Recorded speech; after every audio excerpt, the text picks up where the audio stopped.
తాకట్టులో ఉన్న బంగారాన్ని విడిపించి ఆ రోజు ఆన్లైన్ రేటుకే మేము కొంటాం. Sharma gold company.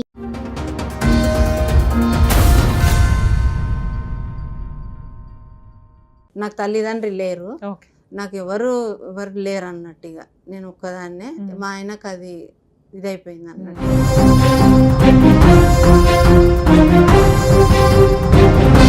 పెళ్లి ఫోటోలు ఇవి మేడం, దండలు మార్చుకున్నాము, ఇంట్లో తాళి కట్టిండు ఆయన. ఇంట్లోనా?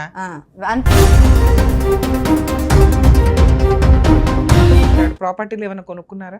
వాళ్ళ చెల్లెలు ఇప్పుడు చేసుకున్న ఆమె వాళ్ళ పిల్లల మీద. మీ ఆయనకి ఇంకో పెళ్లి అయ్యిందా? అయ్యింది మేడం. వాళ్ళ ఫ్రెండ్ వాళ్ళ కూతురు ఉంది కదా, ఆ కూతురుతోని. ఫ్రెండ్ వాళ్ళ కూతురుతో ఈయనకి అక్రమ సంబంధమా?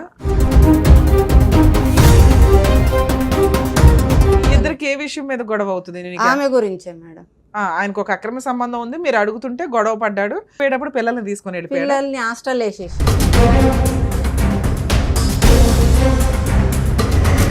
5 నుంచి గొడవలు అవుతుంటే 8 నాకు టార్చర్ చేసి కొట్టి కొన్ని కేసులు అయినాక మొత్తం చదువుకొని 2008 నుంచి నువ్వు మీ ఆయన విడిపోయి ఉన్నాం. 2008 అమ్మా, 17-18 ఏళ్ళు మీరిద్దరు విడిపోయి.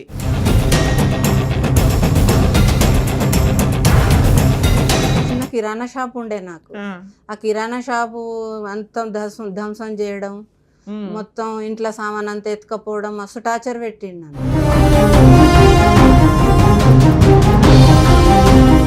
కొన్ని డబ్బులు ఇచ్చినప్పుడు ఏదో ఇన్ఫర్మేషన్ చెప్తాడు కదా నాకు అన్నట్టు ఈయన వెళ్ళిపోయింది, గొడవ పడ్డాడు. 2005 నుంచి నాకు టార్చర్ మేడం. 8 వరకు కేసులే నడిచినాయి మాకు.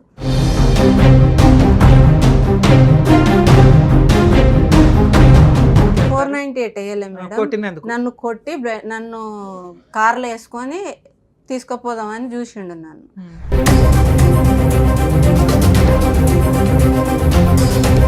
మరి మీ పిల్లలు ఊరుకున్నారా ఆ మాటకి? నువ్వు తల్లివి అయ్యుండి ఆయన తండ్రి అంటే నువ్వు అసలు తల్లివేగా. మాకు కులం అవసరము, మాకు నీ కొడుకులు మేము ఈవిడికి పుట్టలేదు అంటున్నారా?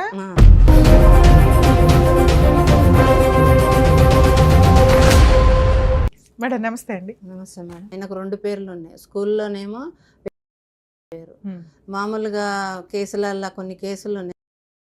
అక్కడ సిటీలో బతకడానికి వచ్చి ఆయన మంది పిలవడం వల్ల అదే పేరు పడిపోయింది. ఎప్పుడైందమ్మా మీకు మ్యారేజ్? నాకు 88లో మ్యారేజ్ అయింది మేడం. నాకు 2 పిల్లలు. మేము మంచిగానే ఉన్నాము, అక్కడక్కడ రెంట్ కొండుకుంటా బాగానే ఉన్నాము. రెడీమేడ్ షాప్ ఉండే మాది. ఆ షాప్లో మేము మంచిగానే ఉన్నాం. మా ఆయన కొంచెం అలవాట్లు ఏవేవో ఉన్నాయి, కానీ నాకేం ప్రాబ్లం రానియలే. ఎంతమంది పిల్లలు మీకు? 2 కొడుకులు మేడం. ఎంత వయసు ఉంటుంది ఇప్పుడు? ఇప్పుడు 32, 31 ఉంటాడు బాబు, పెద్ద బాబు. మీ పెళ్ళి ఎన్ని సంవత్సరాలు అయింది? 30 కావచ్చు మేడం. 88లో అయింది. 1988లో మ్యారేజ్ అయింది. నాకు దాదాపు 50 ఏళ్ళు ఉంటాయి మేడం. 88లో మ్యారేజ్ అంటే 35 ఏళ్ళు అయి ఉంటుంది మీ పెళ్ళి అయ్యి. సో పిల్లలు 32. పెళ్ళిళ్ళు అయినాయి మీ అబ్బాయిలకి? 2 అబ్బాయిలేనా? 2 అబ్బాయిలే. 2 అబ్బాయిలకి పెళ్ళిళ్ళు అయినాయి. మేము మా అత్తగారు చుట్టిరుకాము అందరం కలిసి. నాకు తల్లిదండ్రులు లేరు, నాకు ఎవరు లేరు అన్నట్టుగా నేను ఒక్కదాన్నే. మా ఆయనకు అది ఇదైపోయింది అన్నట్టు. మీకు ఎవరు లేరు. ఆయన ఈ పనులు చేస్తూ ఉంటాడు. ప్రాపర్టీలు ఏమైనా కొనుక్కున్నారా? ఉంటాయి మేడం, కానీ ఆయన పేరు మీద పెట్టుకోవట్లేదు, వాళ్ళ చెల్లెల పేరు మీద పెడుతుంది. వాళ్ళ చెల్లెలు ఇప్పుడు చేసుకున్న ఆమె వాళ్ళ పిల్లల మీద. మీ ఆయనకి ఇంకో పెళ్లి అయ్యిందా? అయ్యింది మేడం. మీరు ఎప్పుడు దాకా కలిసి ఉన్నారు? మేము మా ఆయన 88లో గొడవ పడి వెళ్ళిపోయాడు. అంతకుముందు పెళ్ళి అయిందా 88లో? లేదు మేడం, 2008లో. 2005 నుంచి మాకు గొడవలు వచ్చినాయి మేడం. 2005లో మా ఆయన వాళ్ళ ఫ్రెండ్ లారీ డ్రైవర్. మా ఆయన దగ్గరికి ఎట్లా పోయేదో నాకు తెలియదు, ఫ్రెండ్ అని పోయేది. నాకు బిఎన్రెడ్లో ఉన్నప్పుడు కూడా తెలియదు. మేము ఇక్కడ మా చిన్న ల్యాండ్ మా అమ్మ వాళ్ళ సపోర్ట్ వల్ల కొనుక్కొని ఉన్నాం. అక్కడ ఉంటే ఇప్పుడు మాకు షాప్ ఉంది. ఆ షాపుకు నేను వెళ్ళడం రావడం, పిల్లలకు స్కూల్ అది. మా ఆయననేమో అక్కడ ఉండి గుట్టరాళ్ళు కొట్టియడం, లేబర్ని పెట్టుకొని ఆ పనులు చేసుకుంటూ ఉండేది ఇంటి దగ్గర. అట్లా ఉంటూ 2005లో విడిపోయారా మీరు? 2005లో వెళ్ళిపోయిండు ఆయన. వెళ్ళిపోయాడు మొత్తమే ఆమెతోని ఇదైపోయిండు. ఆహా. ఇక అట్లా మరి అట్లా ఆ పిల్లలు మీ దగ్గరే ఉన్నారా? మా పిల్లలు హాస్టల్ వేసిండు నాకు తెలియకుండా అమ్మాయి సపోర్ట్ వల్ల. ఇప్పుడు వాళ్ళ ఫ్రెండ్ వాళ్ళ కూతురు ఉంది కదా, ఆ కూతురుతోని ఫ్రెండ్ వాళ్ళ కూతురుతో ఈయనకి అక్రమ సంబంధమా? అక్రమ సంబంధం పెట్టుకుండో ఎట్లా పెట్టుకుండో. ఆమె కొంచెం చదువుకుంటుంది, వాళ్ళ నాన్న దగ్గరికి పోతున్నాడు మీ చేసి ఇద్దరికి ఏ విషయం మీద గొడవ అవుతుంది? ఆమె గురించే మేడం. ఆయనకు ఒక అక్రమ సంబంధం ఉంది, మీరు అడుగుతుంటే గొడవ పడ్డాడు, సర్దుకొని వెళ్ళిపోయాడు. వెళ్ళిపోయేటప్పుడు పిల్లల్ని తీసుకొని వెళ్ళిపోయాడు. పిల్లల్ని హాస్టల్ వేసేసి అప్పటికి ఎన్ని ఇయర్స్ నుంచి హాస్టల్లో? 2005లోనే హాస్టల్ వేసిండు. 8 నుంచి గొడవలు అవుతుంది మాకు. 8 నుంచి గొడవలు అవుతుంది, 5 నుంచి గొడవలు అవుతుంటే 8 నాకు టార్చర్ చేసి కొట్టి కొన్ని కేసులు అయినాక మొత్తం చదువుకొని 2008 నుంచి నువ్వు మీ ఆయన విడిపోయి ఉన్నారు. ఉన్నాం. 2008 అమ్మా, 18 ఏళ్ళు మీరిద్దరు విడిపోయి. 18 ఏళ్ళు అయింది మేడం. కానీ మొత్తమే ఆయన ఇది చేయలే, నన్ను పట్టించుకోకుండా ఉండాలి. పిల్లలు రావడం, ఆయన రావడం పోవడం. పిల్లలు రావడం వెళ్ళడం మనం లెక్కేయకూడదు, పిల్లలు నీ హక్కు, వాళ్ళు వస్తారు. ఆయన రావడం పోవడం అంటే నువ్వు ఎందుకు రానిచ్చావు? మరి పెళ్ళి నేను వద్దు అన్నాను మేడం. ఇట్లా వస్తే ఎట్లా? ఎక్కడ ఉండేవాళ్ళు మరి? 18 ఏళ్ళు మీకు ఇల్లు ఎలా గడిచింది? నేను చిన్న కిరాణా షాప్ ఉండే నాకు. ఆ కిరాణా షాపు అంతా ధ్వంసం చేయడం, మొత్తం ఇంట్లో సామాన్ అంతా ఎత్తుకపోవడం, మస్తు టార్చర్ పెట్టిండు నన్ను. 2008 తర్వాత కూడా 5 నుంచి 8 వరకు గొడవలే జరుగుతున్నాయి మాకు. 8 తర్వాత చెప్పమ్మా, 8 తర్వాత ఏంటి పంచాయతీ? 8 తర్వాత మా ఆయన ఇంటికి వచ్చి పిల్లల పెళ్లిళ్ళు చేద్దాం అవి ఇవి అన్నాడు. 22 ఏళ్ళకు పిల్లలకు. అలా ఏజ్ 22 ఏళ్ళు మేడం. అమ్మ, మీ అబ్బాయిలకి పెళ్లిళ్ళు అయినాయి అన్నారు కదా, పెద్ద అబ్బాయికి ఇప్పుడు ఎన్ని సంవత్సరాలు అయి ఉంటుంది పెళ్ళి? 10 సంవత్సరాలు అయ్యి. రెండో అబ్బాయికి? అబ్బాయికి 1 ఇయర్ అంటే ఆయన కూడా 6-7 సంవత్సరాలు అయితే. మీ ఇద్దరు దగ్గరుండి పెళ్లిళ్ళు చేశారా? చిన్న ఆయనకు రానియలేదు ఆమె, ఇప్పుడు ఉన్నామే రానియలేదు. పెద్ద బాబుకి అయితే ఇద్దరం కలిసి. మీ అబ్బాయిల ఇళ్ళకి కోడళ్ళ దగ్గరికి మీరు వెళ్తూ ఉంటారా? ఇప్పుడు పెళ్ళప్పుడు వెళ్ళినాం మేడం. మళ్ళీ తర్వాత నన్ను రానివ్వరు, ఎవరి దాంట్లోకి పిలవనియ్యాడు మా ఆయన. మీ ఆయన ఎవరు పిలవనిచ్చడానికి? మీ అబ్బాయిలే 30 ఏళ్ళు 32 ఏళ్ళు వచ్చిన వాళ్ళు, వాళ్ళు పెద్దవాళ్ళు అయిపోయారు. మా అమ్మ మా సొంతం అని ఎందుకు పిలవట్లేదు? పిలవరు మేడం, అంటే తండ్రితోనే ఎక్కువ వాళ్ళు టచ్ లో ఉంటారు. నన్ను సరే, ఆవిడని పిలుస్తారా? ఆవిడని పిలుచుకుంటారా? ఇప్పుడు కలుసుకుంటున్నారు అందరు, ఇప్పుడు కలుసుకుంటున్నారు. తల్లి నచ్చకపోవడం ఏంటో నాకు అర్థమే కాలే. ఓకే. మా ఆయనకు ఫ్రెండ్ ఇప్పుడు ఉంటారు కదా మేడం, ఫ్రెండ్ ఉండే. ఆ ఫ్రెండ్ ఏం చేసిందంటే మా ఇంటికి వచ్చేవాళ్ళు ఫ్రెండ్స్ వస్తారు కదా మేడం. వస్తుంటే ఏమైందంటే ఆయన అన్నలేడా వదినా అని వచ్చేది. వస్తే నేను అన్నేంది మీరే కలుసుకుంటారు కదా బయట అని అట్లా మాట్లాడలే. ఇదే మాట్లాడుతుంటే ఒక రోజు అన్నాడు కదా, నువ్వేం చెప్పకుండా మాకు అంతా తెలుసులే, ఇన్సూరెన్స్ చేయించుకుండు సురేష్, సునీత నామినీ పెట్టి ఇన్సూరెన్స్ చేయించుకుండు అని నాతో ఆయన చెప్పిండు అన్నట్టు. చెప్తే ఈ మనిషితో నాకేదో ఇన్ఫర్మేషన్ వస్తుందని నేనేం చేసిన, కొంచెం ఆయనకు డబ్బులు అవసరం ఉంటే ఇచ్చిన అన్నట్టు మేడం. నీ దగ్గర అంత డబ్బులు ఎక్కడ అంటే నేను సేవ్ చేసుకునే ఉన్నాయి మేడం. డబ్బులు ఉండే, ఒక 5,000 పిల్లల ఫీజు ఏదో అడిగిండు, కొన్ని డబ్బులు ఇచ్చినప్పుడు ఏదో ఇన్ఫర్మేషన్ చెప్తాడు కదా నాకు అన్నట్టు ఈయన వెళ్ళిపోయిండు, గొడవ పడ్డాడు. 2005 నుంచి నాకు టార్చర్ మేడం. 8 వరకు కేసులే నడిచినాయి మాకు. 12వ సంవత్సరంలోనూ ఒక సంవత్సరంలో మా ఆయనకు జైలు శిక్ష పడ్డది నన్ను కొట్టినందుకు. ద్రోణాచారి గారు ఏమో పేరు ఉంది, ఎస్ఐ గారిది, ఆయన ఆధ్వర్యంలో కేసు నడిచింది. అంటే చాలా సీరియస్ కేసులు ఇవన్నీ. 498 కేసులు, ఇవన్నీ అరెస్ట్ అవుతారు, జైలుకి వెళ్తారు. 498 వేయలే మేడం, నన్ను కొట్టి నన్ను కార్లో వేసుకొని తీసుకుపోదామని చూసిండు నన్ను. కాలనీలో అడవిలాగా ఉంది మా ఇల్లు, ఒకటే 2-3 ఇండ్లు దూరం. తీసుకెళ్ళి ఏం చేద్దామని మేడం కార్లో ఎత్తుకపోదామని వచ్చిండ ఒక రోజు. 2006లోనో 2007లోనో వస్తే నేను కార్ కింద వండుకున్నాను మేడం. కార్ కింద వండుకుంటే మా తమ్మునికి ఫోన్ చేసి, తమ్ముడు అంటే మా అమ్మకు రెండో దాని. ఇప్పుడు ఏమన్నా కోర్టులో కేసులు పెండింగ్ ఉన్నాయా? కేసులు ఉన్నాయి మేడం. ఏమేం కేసులు ఉన్నాయి? 498 వేసిన మేడం. వేస్తే ఏమైందంటే ఈమె భార్య కాదు, ఈమెకు మంత్రాలు జీలకర్ర బెల్లం పెట్టి పెళ్లి చేయలేదు, ఈమె భార్య కాదు అని వాదించుతున్నాడు, లాయర్లతో వాదించుతున్నాడు. ఆమెకు LLB చేయించాడు మేడం. ఇప్పుడు చేసుకున్న ఆమెకు చదువులు ఉన్నాయి, 2 ఆడపిల్లలు ఉండరు. వాళ్ళు ఇద్దరు అక్కలు చెల్లెళ్ళు. మా ఆయనను మొత్తం నాతో రాకుండా అసలు కలవకుండా ఇక ఆయన 498 కేసు ఎంతకాలం అయింది మీరు వేసి?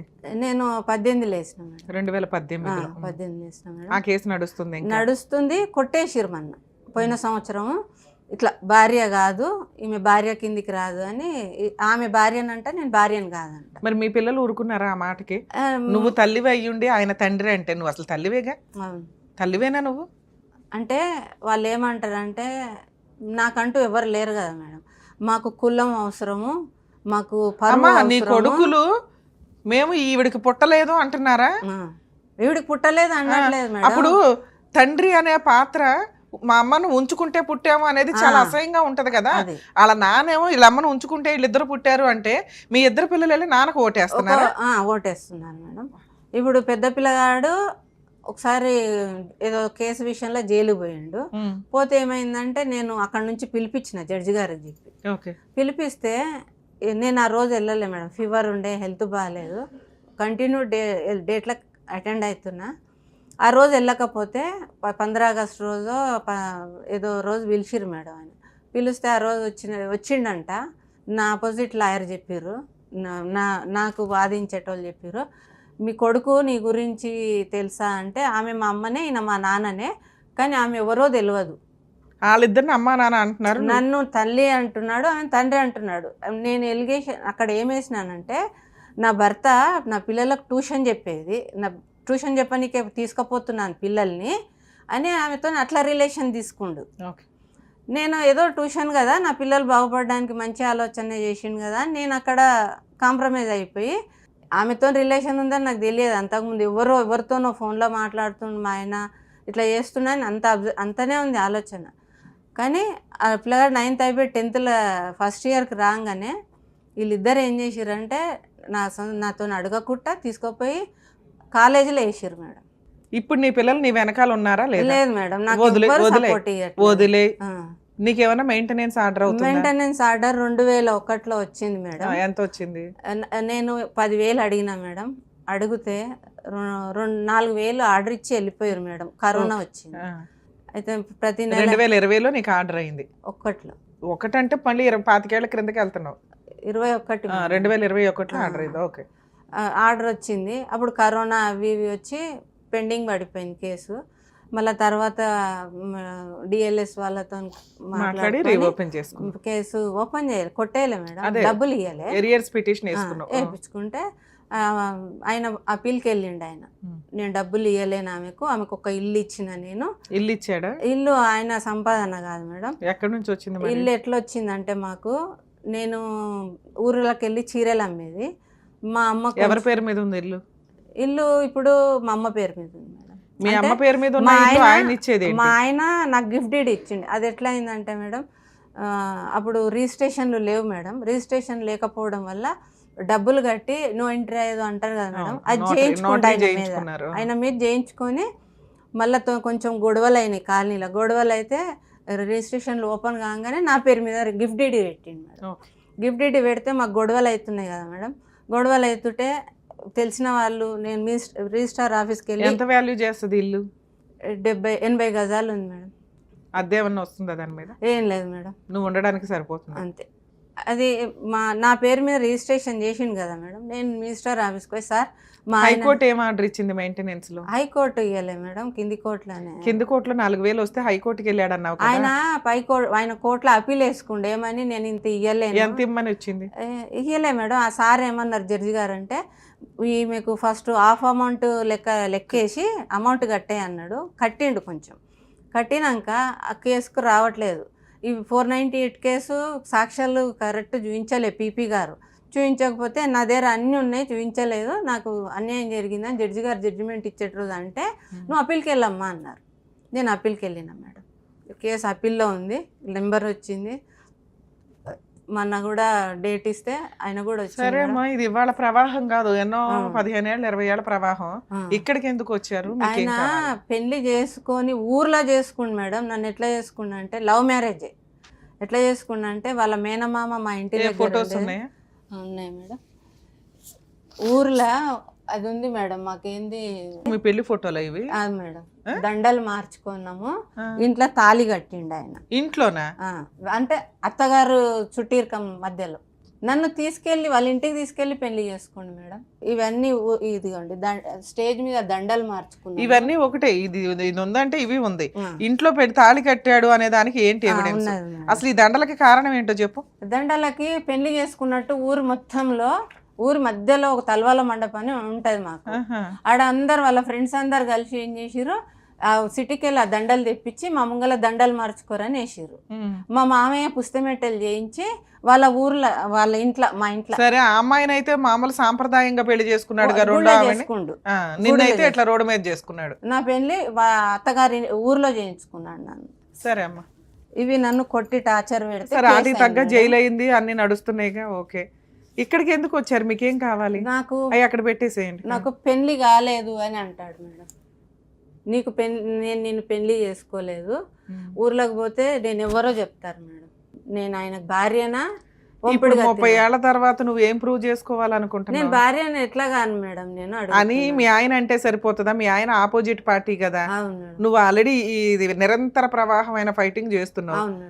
ఎందుకు చేస్తున్నావు? నాకు ఎవరు లేరు, నా బతుకు తెరవేంది. ఒకసారి నాకున్న నీ ఇద్దరు పిల్లల మీద మెయింటెనెన్స్ కేసు వేసుకోవచ్చు. వాళ్ళకి జాబులు లేవు మేడం, వాళ్ళు మామూలుగా అవి చేసుకొని బతుకుతారు.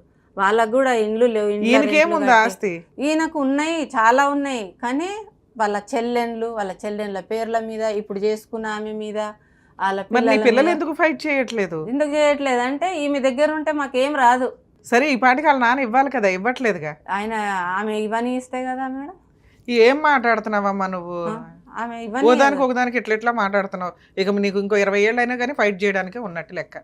దీన్ని బట్టి నీ కొడుకులు నీ వైపు లేరు. ఎందుకు లేరమ్మా అంటే అక్కడ ఆస్తి ఉంది కదా అన్నావు. మరి ఆయన దగ్గర ఉన్న ఆస్తి కొడుకులు ఎందుకు ఫైట్ చేయట్లేదమ్మా అని అంటే ఆయన ఇచ్చినాడు తీసుకుంటాం, చేస్తా, మీకు చేస్తా ఆగు, మీకు ఏదో ఒకటి సెట్ చేస్తా ఆగు అని వాయిదాలు వేస్తుండే. వాళ్ళ గురించి మాట్లాడుకోవడం దండగా. అంతే మేడం. వాళ్ళు నిన్ను ఇంటికి పిలవరు, ఓ పూట భోజనము పెట్టలేదు. కొడుకులకి ఎంతమంది పిల్లలు పుట్టారు, మనవాళ్ళు మనవరాళ్ళు ఎలా ఉన్నారు, వాళ్ళతో నువ్వు వెళ్ళి ఏ రోజు ఫోటోలు దిగింది లేదు, పాయాసం తాగింది లేదు. అవునా? నిన్ను చీయని బయట వేసారు ఒక రకంగా. అది ఆస్తి కోసమని కానీ ఇంకొకటి కానీ. ఒక కొడుకులు తల్లిని అసహించుకుంటున్నారు ఈ మధ్య, ఆస్తుల కోసం ఇబ్బందులు పెడుతున్నారు, అది వేరే. ఒక తండ్రి వచ్చి ఈవిడ నా భార్య కాదు కానీ వీళ్ళిద్దరు నా పిల్లలు అంటే ఉంచుకున్న ఆవిడకి పుట్టినట్టు దాన్ని కూడా వాళ్ళు యాక్సెప్ట్ చేస్తున్నారు. నీ కొడుకులే యాక్సెప్ట్ చేస్తుంటే ఆ మాట అన్నప్పుడు చెప్పు తీసుకుని కొట్టాల్సిన వ్యక్తులు వాళ్ళే యాక్సెప్ట్ చేస్తున్నారు. నువ్వు ఒక్కదానివి వాళ్ళ క్యారెక్టర్ని ప్రూవ్ చేయడం కోసం. పోనీ వాళ్ళకి పెళ్ళిళ్ళు అవ్వకపోతే అనుకోవాలా, వాళ్ళకి పెళ్ళిళ్ళు అయినాయి, తల్లి పేరు నీది ఉంది, తండ్రి పేరు ఆయనదే ఉంది, ఆయన ఆస్తి ఇస్తాడు అనుకుని వాళ్ళ లైఫ్ ఏదో వాళ్ళు చూసుకుంటున్నారు. మీరు ఈ కేసులు వేసుకొని ఓన్లీ మెయింటెనెన్స్ మాత్రమే వసూలు చేయగలరు. లాలో మన ఇండియాలో ఉన్నాయి కదా అని ఎన్నో సంవత్సరాలు ఫైట్ చేయడం కుదరదు. వేసేసి ఊరుకోవాలా, సైకలాజికల్గా ప్రాబ్లం అయిపోద్ది కదమ్మా ఇది. ఎంతకంటే ఎక్కువ సంపాదించుకునే వాళ్ళు మీరు ఆ కిరాణా షాప్ మీద దేని మీద. మీరు క్యారెక్టర్ పలానా చేస్తే కేసు అయ్యి 6 నెలల జైలు శిక్ష కూడా పడ్డది. ఆయన ఆ జైలు శిక్ష గురించి పెద్ద పిల్లగాని పెళ్లి చేద్దామని వచ్చి నాతో కేసు కాంప్రమైజ్ చేయించుకో. అమ్మా, నువ్వు భార్య అయితేనే మెయింటెనెన్స్ కేసులో మెయింటెనెన్స్ వస్తుంది. నీకు డివిసి కేసులో మెయింటెనెన్స్ వచ్చిందా? కాదుగా. ఎంసీ కేసులో వచ్చింది, అవునా? ఎంసీ కేసులో ఈవిడ భార్య అని కోర్టు ఫీల్ అయితేనే ఇస్తుంది. అర్థమవుతుందా? పేపర్లు చూస్తే అర్థమవుతుంది ఎంసీఏ. ఎందుకంటే మీరు ఆ పేపర్స్ చూపించారు కదా నాకు. మీకు ఆర్డర్ అయ్యింది ఎంసీ కేసులోనే, డివిసి కేసులో కాదు. డివిసి కేసులో హైకోర్టు కాదు, ఎంసీ కేసులో హైకోర్టు. ఓకే, యాక్చువల్గా ఈ కేసు మనం అండర్స్టాండ్ చేసుకుంటే అర్థమయ్యేది ఏంటంటే, మ్యారేజ్ ఇక్కడ ఆ ఫొటోస్ చూస్తే అర్థమవుతుంది అదేదో లవ్ మ్యారేజ్ కింద లెక్క. ఆవిడేదో చెప్తుంది కానీ స్టోరీ ఎక్కడా కూడా పెద్దవాళ్ళు సొసైటీ మొత్తం కూర్చొని పెళ్ళిళ్ళు చేయడం అనేది ఉండదు. ఫ్రెండ్స్ గుంపు గోవింద ఏదో దండలు అయితే మార్చారు, ఆ తర్వాత ఇంట్లో పెళ్లి చేసుకున్నారు అనేది ఆవిడ ఎలిగేషన్. ఆవిడతో 1988లో పెళ్లి చేసుకున్న వ్యక్తి 2005 వరకు ఉన్నంతలో బాగానే ఉన్నాడు. అదేనమ్మా, ఉన్నంతలో తాళి కట్టింది. మరి ఈ ఫోటో పెళ్లి ఫోటో కాదంటావేంటమ్మా నువ్వు? తాళి కట్టి నేను పెళ్లి కాదనలేదు మేడం, గట్లా ఉన్నా కానీ కోర్టులో ఇలా ఉండడానికి అతను అనేది ఏంటంటే సాంప్రదాయంగా. ఎందుకంటే మేము చదువుకునే రోజుల్లో ఒక జడ్జిమెంట్ ఉండేదమ్మా, సప్తపది అంటే 7 అడుగులు అనేది నడవకపోతే అది పెళ్లి కిందకి కాదు అని. కానీ తర్వాత చాలా మార్పులు వచ్చినాయి. ఇలా కట్టినా కూడా అది పెళ్ళే. ఇట్లా కట్టి అది మొత్తం బంధువుల మధ్యలో కట్టిండు మేడం. అమ్మా అలా తమ్ముడు వినమ్మా, 40 ఏళ్ల క్రితం జరిగిన దాన్ని ఇప్పుడు నువ్వు ప్రూవ్ చేసుకుంటానని తిరగడం అసహ్యంగా ఉంది. నువ్వు నమ్మితే చాలు.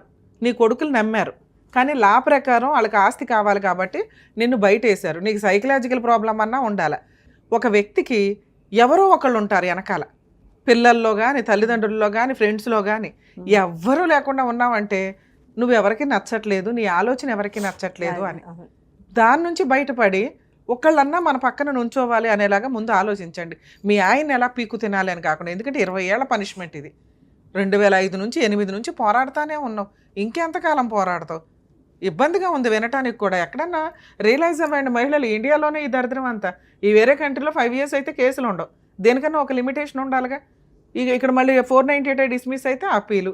ఎంసీ కేసు కొంత ఆర్డర్ చేస్తే ఆయన గతి లేకుండా పెద్ద ఆవిడకి ఇవ్వాల్సిన అమౌంట్ని కూడా అతను అప్పీల్కి వెళ్ళటం. ఇవన్నీ కొంచెం లా అండ్ ఆర్డర్లో కొంత చేంజెస్ రావాలి. ఎందుకంటే అసలు లానే ఇట్లాంటి ప్రాసెస్ లేదు. 5 years తర్వాత ప్రొసీడింగ్స్ లేవు అంటే చచ్చినట్టు వీళ్ళు కొత్త లైఫ్లు చూసుకుంటూ ఉంటారు. ఇప్పుడు అమ్మా, మీరు భార్య అని ప్రూవ్ చేసుకోవాల్సిన అవసరం లేదు. అక్కడ నువ్వు భార్య అవునా కాదని ఫరక్ ఎవ్వరికీ పడట్లా. నీకు ఒక్కదానికి తప్ప. దాన్ని పిచ్చి అంటారు. ఎందుకంటే తాళి కట్టింది క్లియర్గా ఉంది. నువ్వు ప్రతిసారి ఈ విషయాన్ని బయట పెట్టడం వల్ల మీ కోడలే అసహించుకుంటారు. నేను మా కోడలే అంటారు. అట్లా అంటాడు ఆయన. మాకు సంబంధానికి వచ్చేటప్పుడు నా భార్య అని చెప్పుకుండు కదా అని అంటారు. దీన్ని అమ్మలక్కల కబుర్లు అంటారు, లీగాలిటీ కాదు. అమ్మలక్కల కబుర్లకి పట్టించుకోకండి. ఆయన నువ్వు తిరిగిపోతుంటే తిరిగిపోతూ అయిపోతావా? అవ్వవుగా. నా భార్య కాదు అంటే కాకుండా పోవుగా. చట్ట ప్రకారం నీకు పెళ్ళి అయినట్లే లెక్క. అందుకే కోర్టు మీకు మెయింటెనెన్స్ ఇచ్చింది. ఇక మిగతా కేసులు అంటారా, మీకు నచ్చితే ఇంకా అప్పీలు సుప్రీంకోర్టు దాకా ఇంకో 30 ఏళ్ళు ఫైట్ చేసుకోవడానికి మీకు అయితే అవకాశం ఉంది.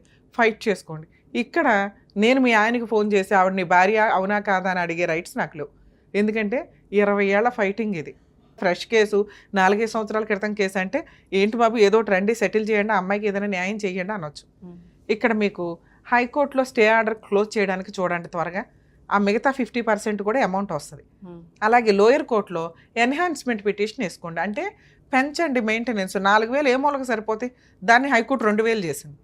దాన్ని పెంచండి అని వెయ్యండి. లేదా నీ కొడుకుల మీద కూడా నీకు వేసుకోవడం కుదురుతుంది మెయింటెనెన్స్. కానీ నువ్వేమంటున్నావు, నా పిల్లలకే పెద్దగా లేదండి, నేను ఇంకా వాళ్ళని అడగడం దండగా అంటున్నావు. సో ఈయన మీదే ఎన్హాన్స్మెంట్ మెయింటెనెన్స్ పెంచండి అని వేయండి.